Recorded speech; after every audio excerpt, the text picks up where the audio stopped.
Well, in 1970, I was married and I had, my daughter was born in February of 1970, and I'd never considered that I was going to do anything except get married and have children, and gosh, it wasn't very satisfying. It wasn't very fulfilling, it wasn't very intellectually stimulating, it wasn't, I don't know, whatever I thought it was going to be, it wasn't. I was sitting in my living room, my husband and I, one Sunday afternoon, and the associate pastor from the Methodist church knocked on our door, and we were Presbyterians because my husband had been Presbyterian, and because the acoustics at the Presbyterian church were fabulous and the music was just wonderful. And this guy knocked on our door and said that there was a young adults group from the Methodist church that was going to go to a Methodist camp in Michigan Lake Louise, and that was a weekend we couldn't go for some reason. So on his way out the door, he said, well, there was this other thing. There was this weekend course called RS1, and maybe we'd like to go to that. And so that was how I was introduced to the Institute, and now I'm married to that guy, so, you know. So he was the associate pastor? At the local Methodist church. Wow, yes. Plot Dickens. Yes, wow, yes. Okay. And pretty shortly after that, we went to this construct called an Odyssey. Odyssey, yes, okay. So you were up 4 hours, you slept 4 hours, and we were in the attic of a house in inner city Detroit, scrubbing the floors in the middle of the night. But, you know, somebody was really taking my spirit life seriously. And there were these other people there, and the conversation, probably the singing, the whole 9 yards was just fascinating, and it was compelling. We were both, our marriages were in great turmoil, and I suppose that both of us were in some degree of pain about that. And I also suppose that my expectations for the church, the life of the church, had made a major uptick when I ran into the Ecumenical Institute. So here I was, would that have been 72 when you and I first met, perhaps? It was just 4 years. Well, it was 70 because Jenny was a baby when we went to RS1. Jenny was 9 months old, more or less. It was just 2 years prior. Still in seminary, I'd gone to an RS1. And you said people were taking your life seriously. I think that's what I ran into for the first time. People were taking my life seriously. And it's not like I'd been surrounded before by unserious people, but they weren't demanding anything of me. And I ran into people that were demanding things of me. And I think maybe once you've had demands placed on you from some bigger context than the next deadline for your employment or some such, I think that's pretty, I experienced that as very compelling. And I think David had a kind of laissez-faire relationship with the Methodist Church, but you should talk about the character research project. That's very good. An element. Yeah. I didn't go to Sunday school for my entire grade school career. I had a very bad attitude about being the little kid going up alone into this big Sunday school hall when I was little. I got scared out, so I sat with my parents on Sunday morning.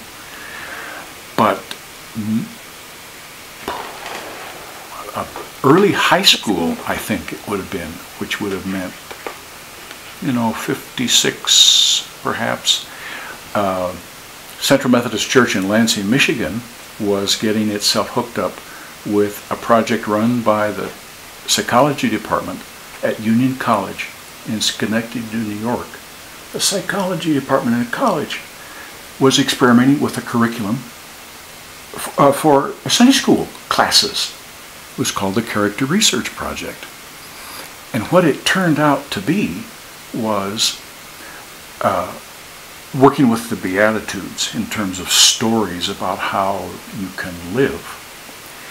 And then pulling out of that, what's the teaching that you can take into the world after Sunday school, and what might you do this week, the next 7 days till next Sunday, to experiment with being a good Samaritan, or bringing a cup of water, or any of those teachings from the Bible.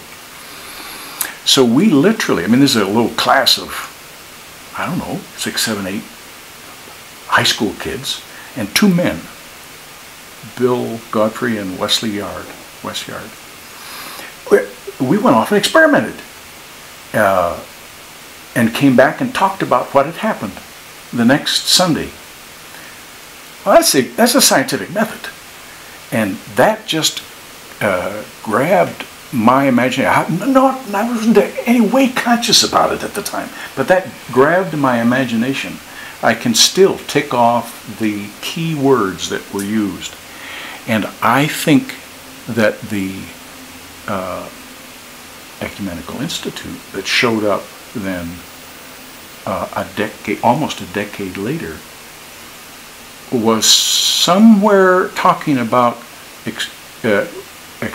life experience, in a way that I got a taste of back in that Character Research Project Sunday school. And I wasn't at all conscious of that at the time. But looking back, it's as obvious as the day is long that if it wasn't related to life, I was not interested. And if it was, I was grabbed. Had been in high school, had been late in seminary. And I don't think I ever thought about what I was getting at church as related to anything. It was more intellectual exercise or platitudes or something like that. So that was the really grabby thing for me about RS1. I don't remember that much about it, truly, but I remember thinking, oh my gosh, what if there is some relationship between all that stuff I've been learning all this time and something I'm in my life. So it took us 2 years before we started our internship. Burna went to Detroit, I went to Chicago. And when did you two become connected? We got married in December of '75. Okay. Pearl Harbor Day.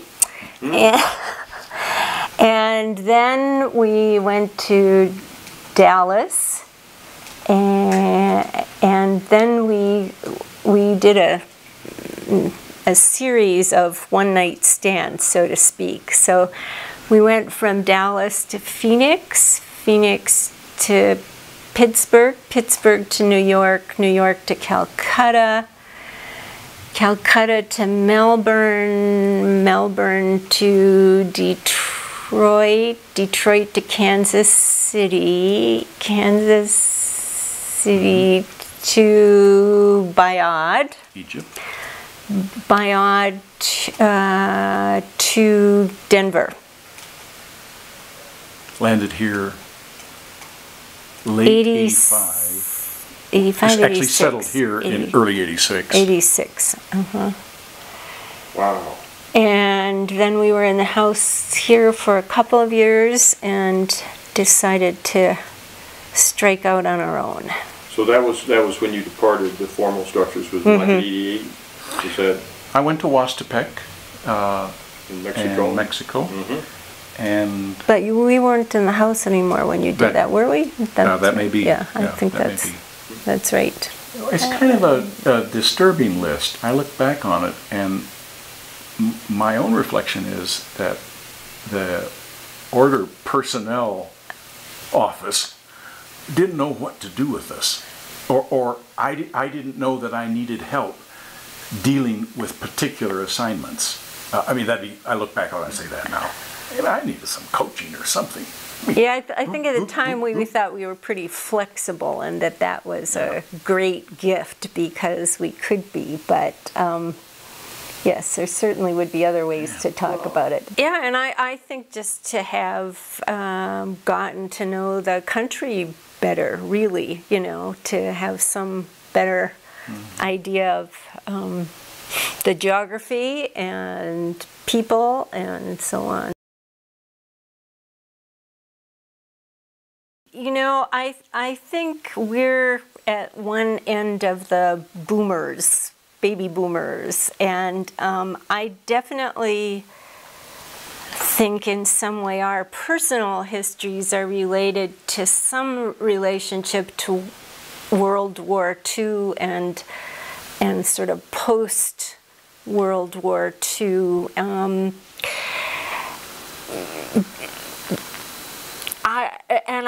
It's really interesting because we went to one of these profound journey labs that John Koch is doing, and two things. Sometime in the fairly distant past now, Joe Thomas and Mrs. Matthews, Lynn, thank you. Joe Thomas and Lynn Matthews came here and taught in RS1. And David and I were signed up to be fourth teachers or whatever the thing was. And so we sat with Gene Long and we went through all Gene Long's notes about RS1. And it was just fabulous. But neither in that time nor sort of in the Profound Journey Lab did I ever feel it was fabulous for people younger than we were. It still spoke to us, even though they were a bunch of old white guys. They did have an insight about living. But we did it primarily. The one we did so we could have the kids come and experience it, and there wasn't that kind of connection. So I don't know. Were we asking some kind of existential question that they're not asking? Were we on some kind of depth quest because the Second World War sort of, erased all the answers? Right now, I feel like in our country, for me, it's immigration reform. And the fact that, we kind of have to answer those questions, and we have to answer them in a big picture way, and we have to answer them humanely. And, I don't know that I could articulate what the question was, but I think we had sort of more of a Second World War, Cold War kind of question that we were asking. And quite frankly, I don't know what big question my grandchildren are asking. Terry Bergdahl has been doing some very good contexting recently. His short course about why we're working on the archive is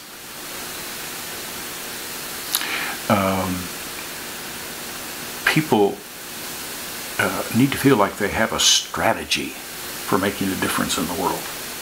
And people today mostly probably don't feel like they have a strategy for dealing with the world. I think that the one part of the happening that happened post RS1 and then staying hooked up with this group of traveling teachers, etc. The one thing that happened was I got an inkling that here was a strategy for dealing the group of people and what they were doing was a strategy for dealing with a kind of a shruggy church. I was aware of the student movements, Methodist Student Movement, National Student Christian Federation. I was aware of this kind of engaging character research project thing, but I didn't have any picture at all that there was any potential-filled strategy for bringing some levitation to this kind of flat organization. I mean, I had little pieces of excitement within it, but on the whole, it was a pretty flat organization. I mean, no great energy. So the first thing was, this is a strategy. And I suppose the happening there was, I got excited. I could participate in this. The happening that happened to me 30 years ago was the experience of being in this amazing kind of team that just clicked. We call it corporateness. I think it was the happening of corporateness. Being a body that behaved like a whole thing. I didn't lose my individualism, it wasn't like myself was diminished some way. I just knew that there was this bigger thing, and we were all going in the same direction. And the residue of that is over all this time to meet these people that, I mean, it was like last year meeting Kevin Baum. I don't even know that we'd ever been in the same place at the same time, but you could sit down and discuss the work he was doing and the work I was doing, and you had some common threads. I mean, it's, and I've never ever not had that happen. And somebody here in Denver, because there was a pretty big group, said to me one time, kind of like, so I see all of you. You used to be in this organization. You're not in this organization anymore. But what I don't understand is you still all like to get together. And it's like, wasn't there hard feelings? Weren't there, rivalries? Wasn't, and of course there were all those things at some level, I suppose. But whatever the thing was, it was so potent that it's still there. I was certainly aware that I had bumped into a different person than I had ever bumped into before. I'd say the same thing about a number of the great pedagogues, the people that were teaching the courses that I was going to. I was aware that he was a big deal symbolic figure. I wouldn't necessarily have known to use that language then, but it's clear that people were quite deferential. And he never said anything that I didn't find compelling or engaging, meaningful. I mean, he was provocative, and I was being provoked. I was being provoked in all the directions that I think my heart wanted to be provoked. But when you go back and read this book that George Walters and John Epps and folks produced, it's pretty layered in jargon, and I mean, you couldn't just hand it to somebody now and say, here, read this, and I don't think they would have any appreciation, really, of how compelling and radical and charismatic and whatever that he was. I think it was kind of a secret language, and it kept the in-group in and it kept the out-group out. And the reason I say that is when we in Denver started to kind of reach out to other people in the community and try to bring some new people in and bring some younger people in, I think universally that was one of their comments, was that that was very off-putting. That was very off-putting, and it was like we knew, although it'd be very interesting to have pushed us to say if we really knew, but we thought we knew, or we, were using terms that we thought we knew about, and I really do think it kind of made it then a secret society, and you could only get in if somehow you knew that language, you used that jargon. That was it was a gate.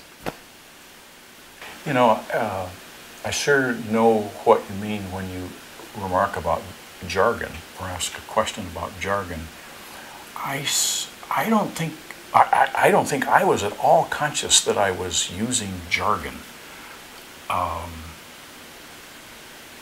until a lot of years after the fact.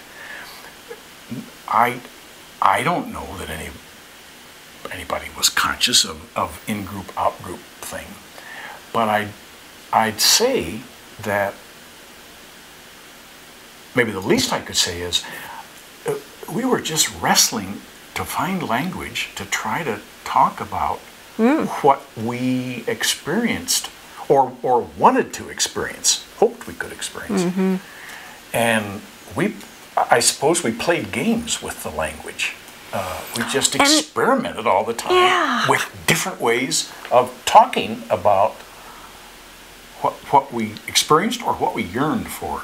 And I loved Scorching Avatar. I mean, it's a fabulous, or Out Over 20 Fathoms of Jello. I mean, they're fabulous, fabulous images, but I don't know that you could just use them out on the street corner and they would have the same effect. I surely agree with that. I'm almost inclined to say our language was maybe like the ocean water we swam in. We surrounded ourselves with this whole amazing universe of imagery and words and ritual and everything that had to do with remembering the way life was, and it pretty much rang a bell with me. I mean, I don't think I was crazy. I was recognizing my life. But it was not the current language of the day, and I suppose a person had to kind of suspend their disbelief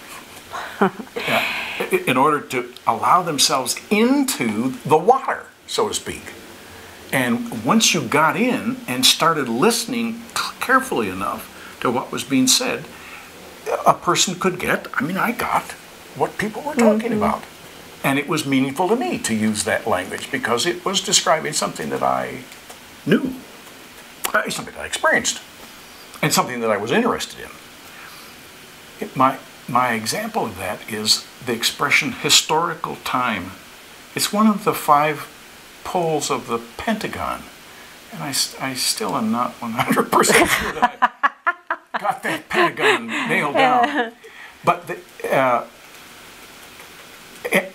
it was a long time after I first got acquainted with that expression, historical time, that I really experienced it. It was in Moscow for the coup. I'd gone over for an exchange program in August of 1991. Here's the coup happening. These pasty-faced old Soviet guys wanting to get rid of Gorbachev because he was opening up the Soviet Union. It was an electric moment. The coup. There was shooting in the street and people were marching and, blah, blah, blah. There's a whole historical thing. I felt history. And I think about experiences of Czech people when we were in Prague.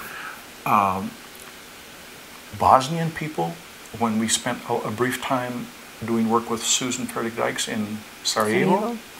All of those instances, you could feel history. It was very palpable. It was energetic. I think that's exactly what historical time meant.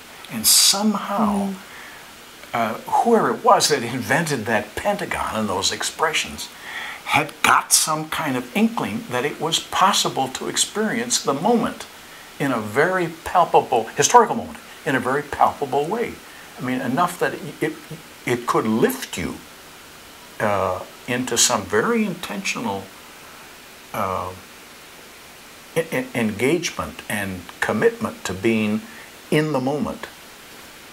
A lot of it was also white, masculine, military, and I think, every time I hear Onward Christian Soldiers, I have a very negative reaction to it. So we brought a lot of that with us into the situation, I think, but we also kept a lot of it.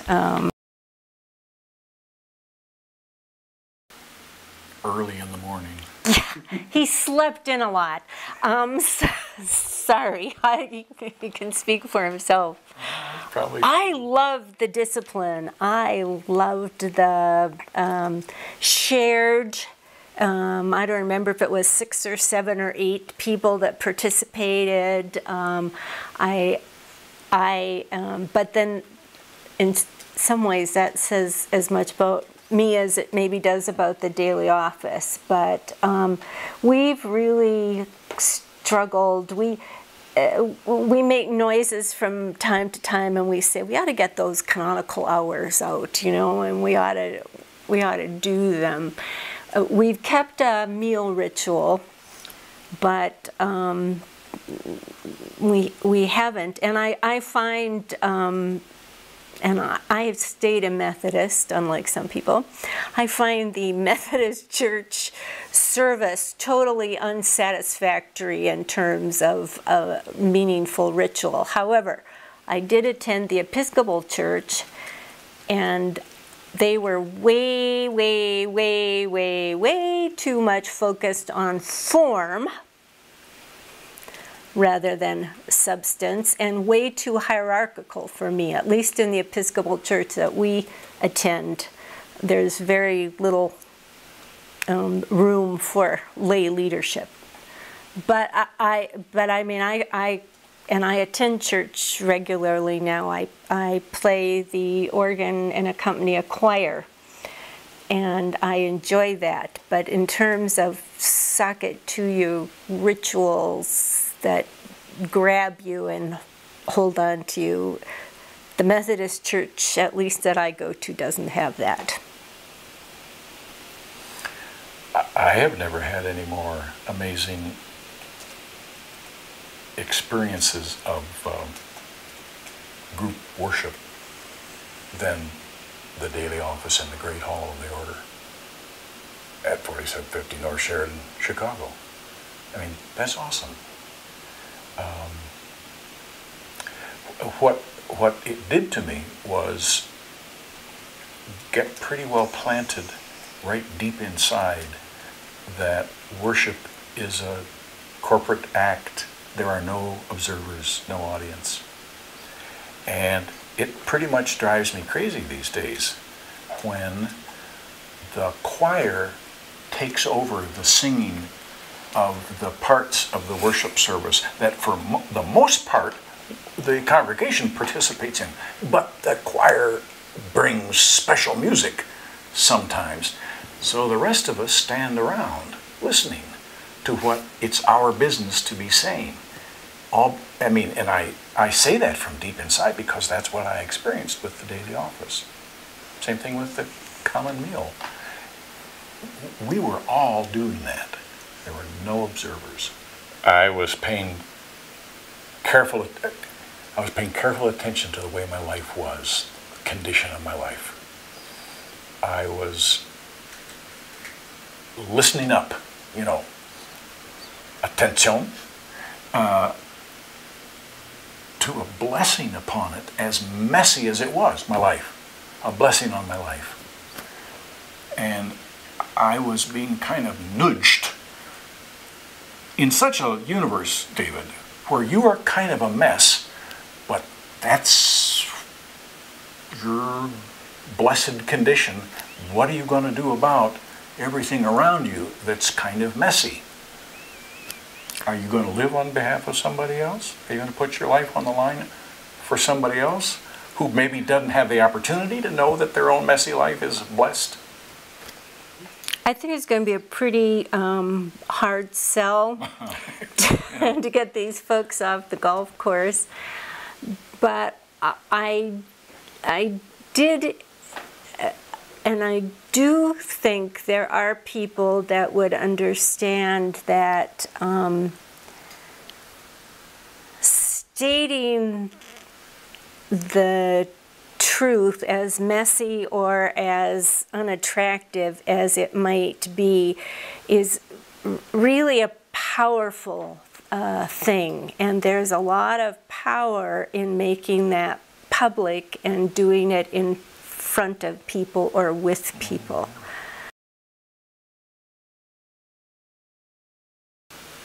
Well, I certainly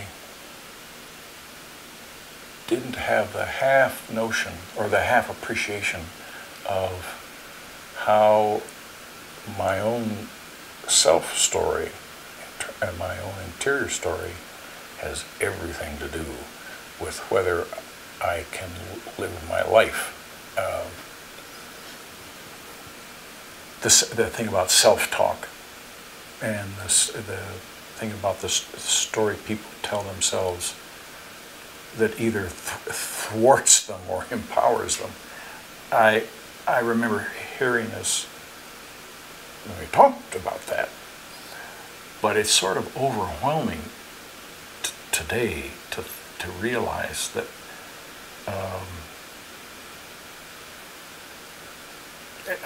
my effectiveness as a human being is all tied up with my story that I tell myself. That's an awfully powerful thing. And it's a little scary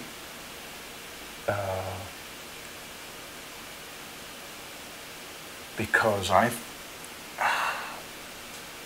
there is an awful lot of corrupting influences around us that impinge on my ability to tell myself an empowering story.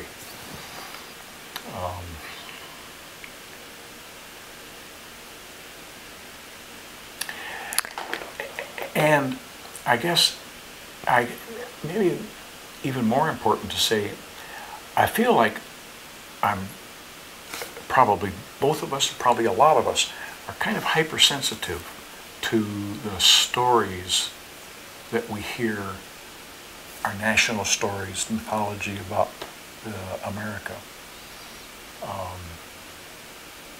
about companies, about celebrities. It's a strange, weird time with respect to the mythologies that people have got going on in their heads and hearts. It's weird. Because it doesn't seem to do anybody any good. People just get weird if they, for example, become celebrities and have some kind of story about, great actor or great beloved person or whatever. I mean, you go follow that around. Stories these days are just weird stories in the public domain, and connecting a people with a people's depth. Mm-hmm. We're not living very deeply these days. I think two comments. One is, I think it's a quote from Carl Jung, and it's something like, all problems in life are basically insoluble. The only thing you can do is get a bigger context. That's not quite what he says, but I mean, I think that's the power of the story, is that it gives you the bigger context. But in the paper today, the political cartoon is a woman who's holding a sign that says, "No big government, stay out of my life." And she's turned around to Obama and she said, "What are you doing about the oil spill?"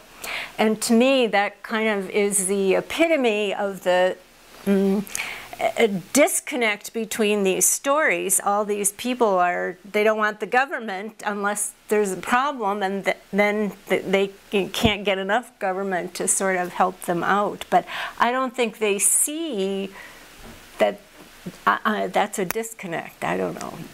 I don't know what kind of a story they're telling themselves, but I you don't care about my politics, but I just say some of these Republican politicians, to me, seem to be able to tell these stories that are unbelievable and how all these people believe them, and I don't know what's wrong with that, but it doesn't work for me. Well, I think it's different when you're a grandparent.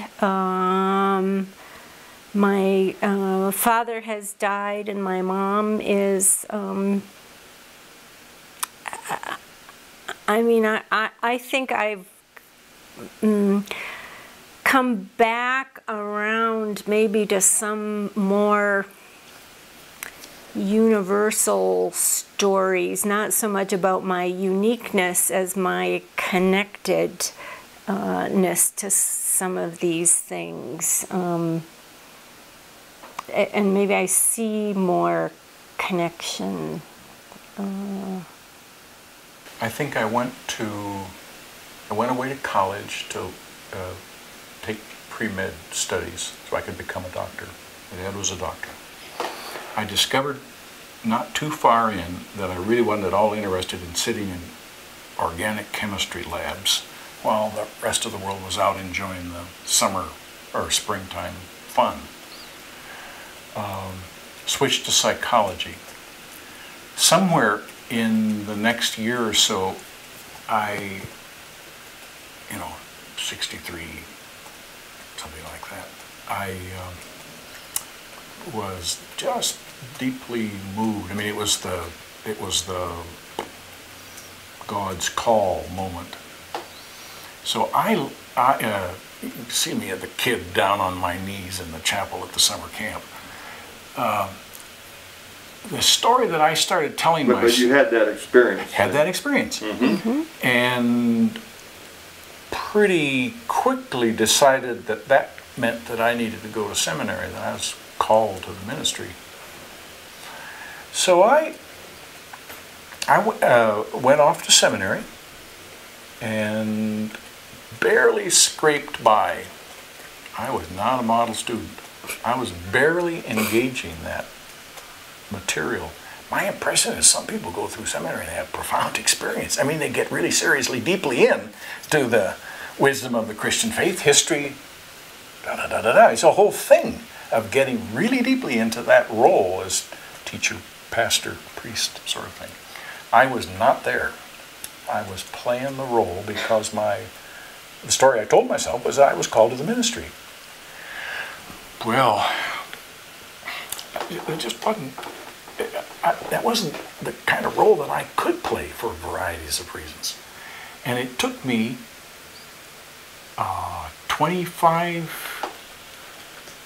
30 years to get clear that that was the wrong story. Or I'd been telling myself a story that didn't fit with who I was. And when I decided I was going to surrender my credentials as a Methodist pastor, I was able to go back to church. I hadn't been worshiping in a congregation for decades.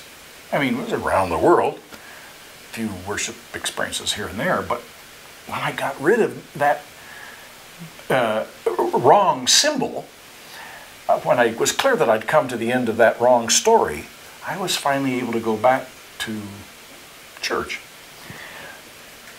I would say, though, that that's in about 1995. It took me a good, maybe another decade to kind of work my way through, not storylessness, but having a kind of a hodgepodgey story that kind of related job and projects and identity as a member of this dispersed network of colleagues and churchmen. I mean, kind of a very it's confusing, not coherent story.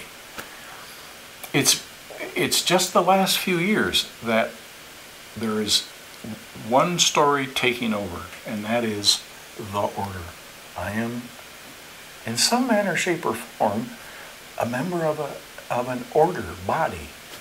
And if I don't behave that way and figure out how to make my living in that context, I'm going to be way out of sync and unconnected. It's like there's a sense of having got a really big myth kind of moderately solidly planted inside myself, but it throws everything in chaos then, because there's such a gap between, well, there's not exactly a plan related to that particular myth, and life does involve a plan. I experienced that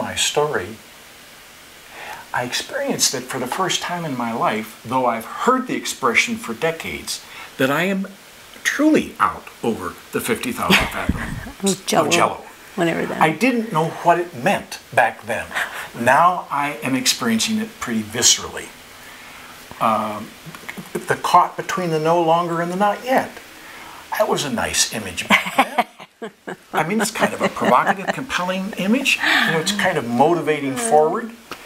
Now I am stuck in that existential experience. And the myth about that is not helping me out. Except that I figure I just got to go through this. Because if I don't live out this story, I'm going to be... I mean, that's no way to live, is to not live one's story. It's particularly messy, but it's maybe better than living the wrong story. Maybe that's the point of it. I was just looking, and we both have our order rings, you know, and I think I'd be quite hard-pressed to tell you precisely what that means to me at this point, but it means enough to keep it, and it is a symbol, and I probably don't think about it on a daily basis, but it would be very noticeable if it were gone. So it's part of the story. It's the identical ring to the wedding ring. They are identical rings. If you took one off and got them confused, you would have no way of knowing which was which. But that's been a fascination to me all our career together, that there is basically no difference in the nature of the unending. I mean, it's the grace that never ends. That's the symbol here, and that's the symbol here. Both are vocational covenants, one with a person and one with a community. I find that a very compelling image for this duality that's a singularity, represented by these two rings. I'd say that we figured out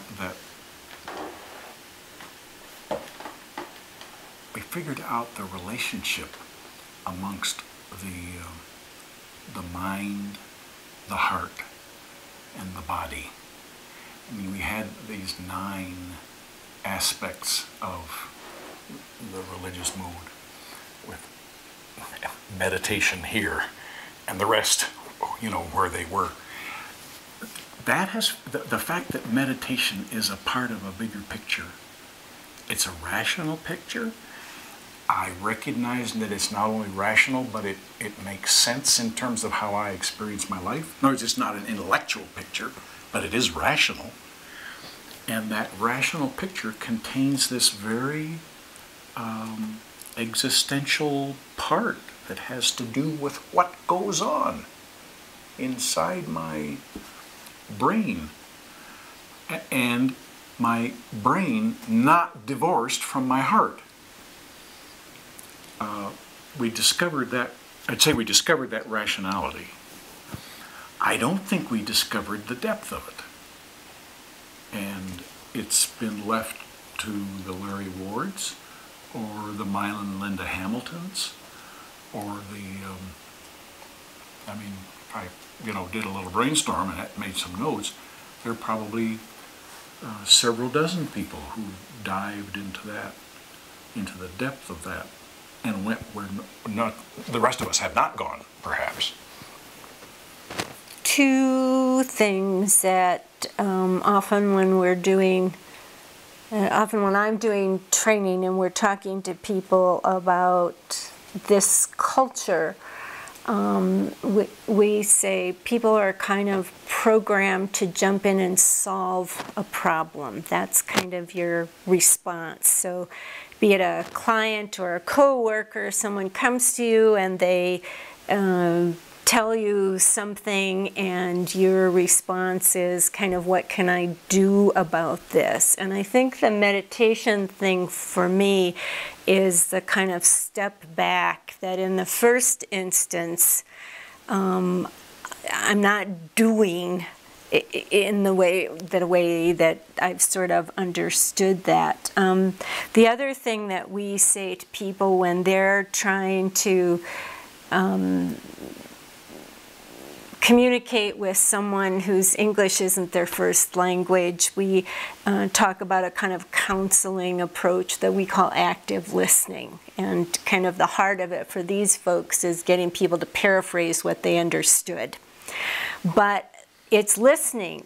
And I think that's the other thing, that generally speaking, most of us in most of our life are not really doing any significant listening at any deep level, and that meditation is a list.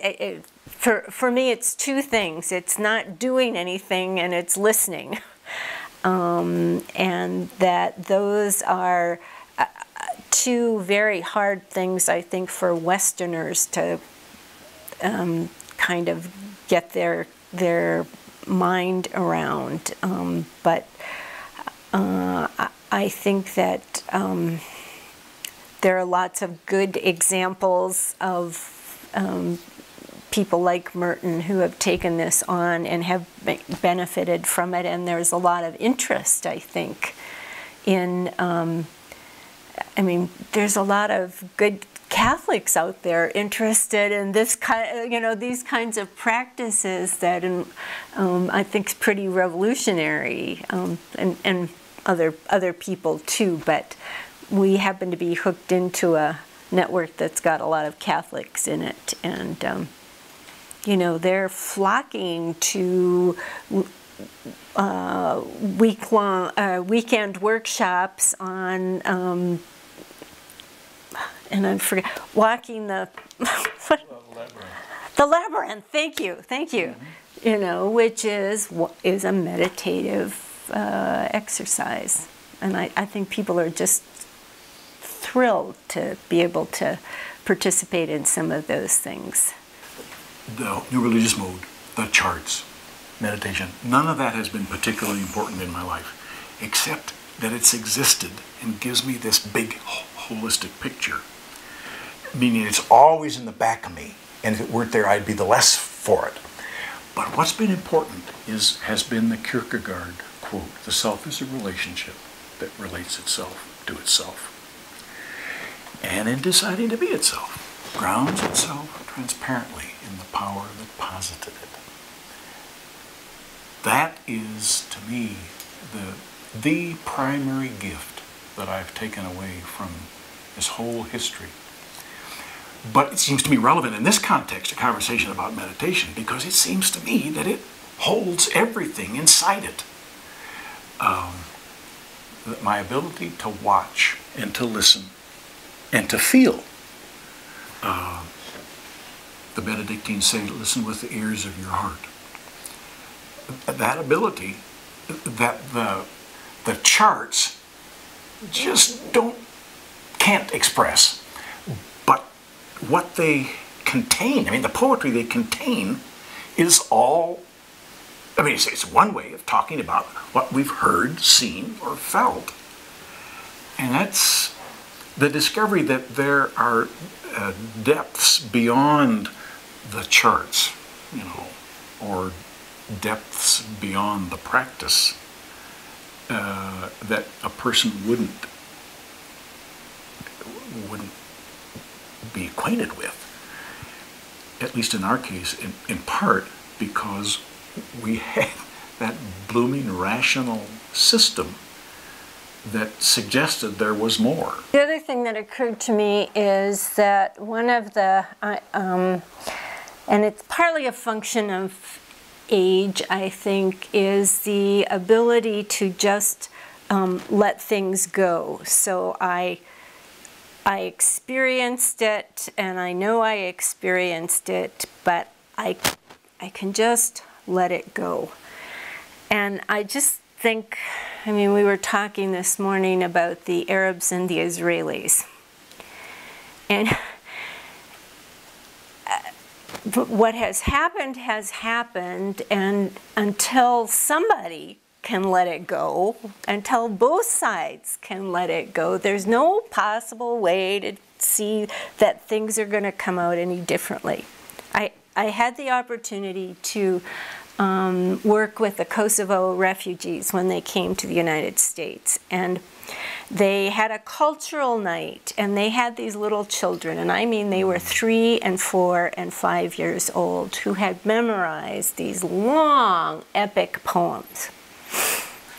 And I didn't speak a word of Albanian, but I can tell you what those poems said. Those poems said, those blankety blank Serbs did this to us, and then they did that to us, and then they did this to us. And you think, how is the world ever going to change when that's a story, and they're rehearsing it, and nobody is saying, you could let go of it. Everybody is saying, hang on to it as tight as you can and get all of your significance out of the fact that you have been hard done by.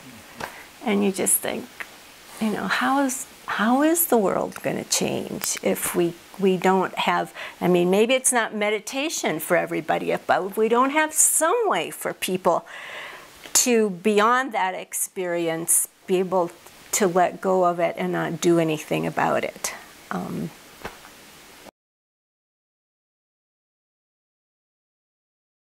I like the image of mindfulness. It's probably some kind of a combination of meditation and contemplation and prayer. But I'm thinking about my grandson and his partner, and my grandson and his girlfriend, who now have a new baby. And I'm thinking to myself, if Terrence doesn't know something about being able to watch and learn, not project, and own his own feelings, let go when the going gets rough, and latch on and be committed, and appreciate that that girlfriend of his could be his ticket to a better life if he has the wherewithal to stick with her and learn about himself in that relationship. I mean that the building the relationship is the source of all good, and I think that it takes the meditative way of being in order to learn about myself, so that I don't ruin my partner or you know, destroy the partnership. I really want him to know something about that. Emma's 14, and I think it's something about observation. I don't know that I quite have the, but it would be taking the second and third look, and maybe, I don't know, maybe something about metaphors, being able to think something through until you could create a metaphor. But I'm trying to think about a way to have it relate in some way to music, because Emma's also a musician. She plays the violin, and in some way, I think if you can listen to, it doesn't have to be classical music, but if you can listen to music, and that can give you a different picture or a different relationship to something, that might be something you could talk about, that she would understand, that she would relate to. I think it's something about what the prayer does is it changes you. I mean, it is putting an intention out, but again, if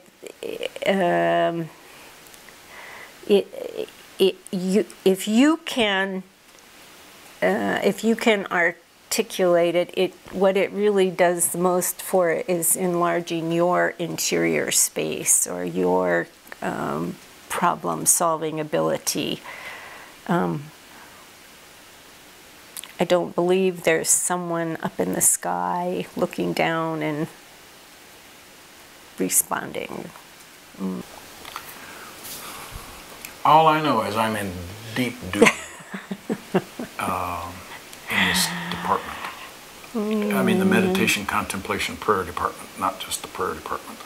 Or talking to Terrence. I thought maybe that was where you were going. I'll go both places.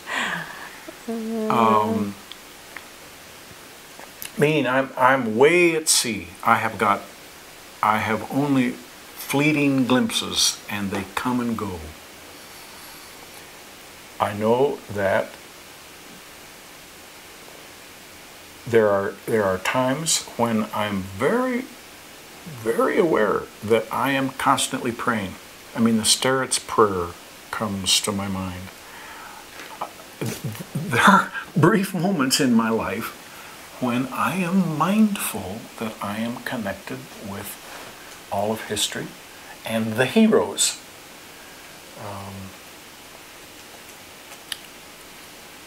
But they come and go. That's the bottom line. I also know that I don't pay much attention to prayer unless I am at my wit's end. Then suddenly I find myself seriously trying to think outside my box. I mean, there's the confession. I'm pretty suckered into this narrow space that I live in. And it takes a real heavy-duty situation going on that I am way up against something to get me thinking outside that box. Or attending, maybe, outside the box. Or trying to figure out some intent. What am I going to do? Or how am I going to relate to this? That's when I'm in deep doo-doo. Yeah. Lord Jesus Christ, Son of God, have mercy on me, a sinner. A miserable sinner? Oh, maybe it wasn't miserable. Maybe it was so. Probably that would have rung a bell with the stairs. I don't remember when we used that. I suppose it was the early 70s, but did you know, I mean, I'm talking about the original historical context. Oh, I think it's elderly monk trucking around Russia centuries ago, which I assume means a Russian Orthodox, old, I don't know, an old priest or an old monk or whatever, but an itinerant religious, I suppose, actually, you'd say. And that prayer is on occasion a very meaningful prayer. I was thinking about Emma, and last winter she solicited donations to do a jump rope for 25 hours for heart health. I can't quite remember exactly, but I think if I were going to talk to her about prayer, I would talk about the fact that when she did that, there was an intention, and you know, she had an intention and she had an action, and she was supported by a larger community. She didn't do it on her own. She did it with and through other people, and try to see if there would be some way to make a connection with prayer. I don't think we recovered anything 40 years ago. I think we maybe it crossed our minds that there was something to recover. I think it was left to the Slickers and the McCleskys and the Ward and others to do the recovering. Maybe we recovered the word and said we should pay attention to that. Good word. I'm surrounded by a lot of people that are very interested in contemplation. Contemplative prayer. Contemplative prayer. One's a retreat leader who teaches people how to lead contemplative gatherings. A number of these people are related to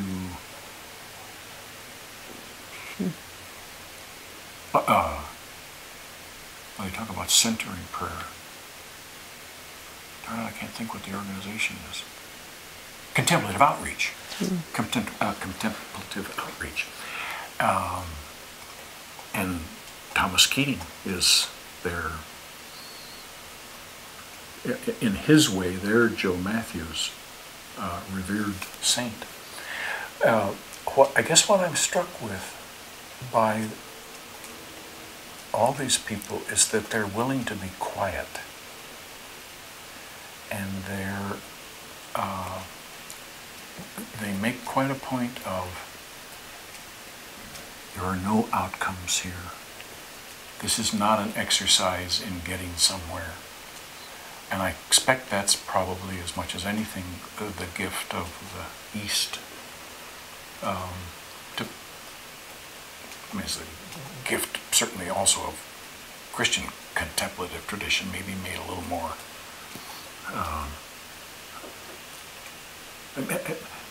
affirmed, and maybe pushed a bit by Eastern tradition.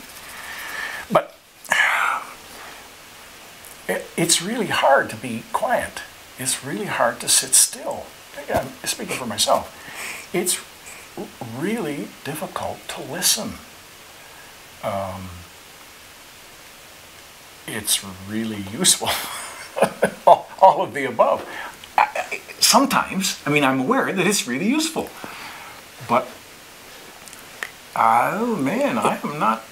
In this last little while doing this 3-hour training, we do a little workshop, and I would never, till you asked the question, I would never have thought of it, but I make them work by themselves before they have a group discussion, and I do think that part of what that intends is for them to be contemplative about the issue and to force them, you know, by requiring it. And I've been pretty amazed that people really do it. You know, it's kind of, and I think people are glad they did it. And you know, I've been armed with my little short courses about why I think this is a good idea, but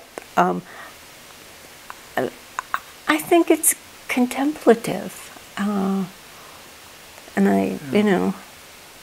I, what crossed my mind is that I had the experience of, I would say, inadvertently or unwittingly abusing a colleague a couple of years back, not being reliable when I was really expected to be reliable and consistent. And I say that sort of by the grace of God and by some awareness that letting go is good, meaning I can just sit and be present and take in whatever is coming at me. In this case, it was critique. By the grace of God in that situation, I just sat and took the heat for a number of minutes. I'd never been blasted by any human being ever before with such intensity. And just taking that and attending to it and acknowledging the truth of it, that's where the grace of God comes in. We both ended up in tears, and there was a healing. I mean, it was a healing moment because I apologized. I mean, I was out of line. I would have been remiss. And it's not a close relationship. We're in different parts of the world, but a respectful relationship that's grounded in that moment. And that's, I suppose I just leave it in that moment. That was a moment that I think of as a contemplative moment. Just sitting and taking it in, whatever was coming. I understand that stuff comes up for people in contemplative practice. I don't know too much about that. But this was stuff coming up. And it was healing just to let it come. Find a peer group. If you're a writer, go find a writer's group to be a part of. If you're a spiritual director, go find a group of spiritual directors who are, being accountable to one another.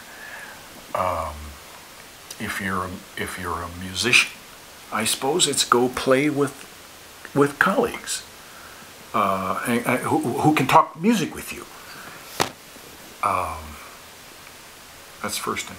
Group of peers, and peers who are getting together to go somewhere together. I mean, maybe it's a study group, maybe it's a support group, maybe it's a professional practice group, peer group. I think find somebody who can play the role of spiritual director. New in my experience. If you had to say that using language other than spiritual, what would you say? A companion who is going to go with you on your journey inward. Somebody who had been on the path inward and who was simply going to be present to your journey. Maybe it's a mentor, and maybe related to professional practice, maybe related explicitly to spiritual interior exploration. But somebody who can be with you periodically, or with whom you decide to get periodically. And it's somebody to be a listener and reflect back and ask provocative questions and just affirm that you are going somewhere and that going somewhere is worth going.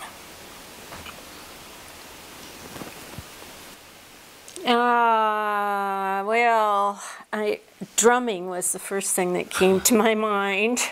Find a group and attend it faithfully, and maybe write down what your experience is from time to time, or Dances of Universal Peace. Peace.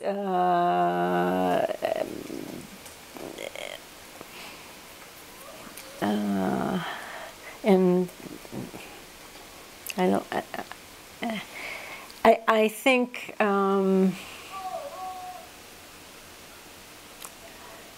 stay open while you're doing it, so that you're not doing it to make your parents happy or to have it look good on your resume, but do it with joy. I don't. And the it, I guess, maybe that's a secondary thing. Go overseas, live in another culture, go be useful. Peace Corps, the Mennonite mission year abroad that Emma's parents both participated in.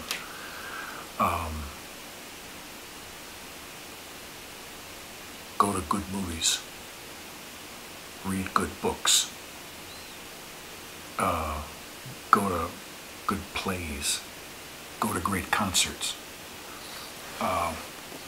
listen to the music that's going on around us, the popular music, and listen to where you get weepy because something's just touched something in your interior. I actually think that maybe is bottom line what I'd say. It's the practice listening with your heart. If a person's asking me how will I go deeper, how will I go further, I'll say you've got to listen to your heart, and whether it's laughter, or whether it's profound tears, listen to that and think about. Consider what is that? What's the connection that was either gleeful or profoundly touching, moving? That's a venerable tradition too, actually, because that's Ignatius. But that's fruitful. That is actually very, very fruitful. Listening.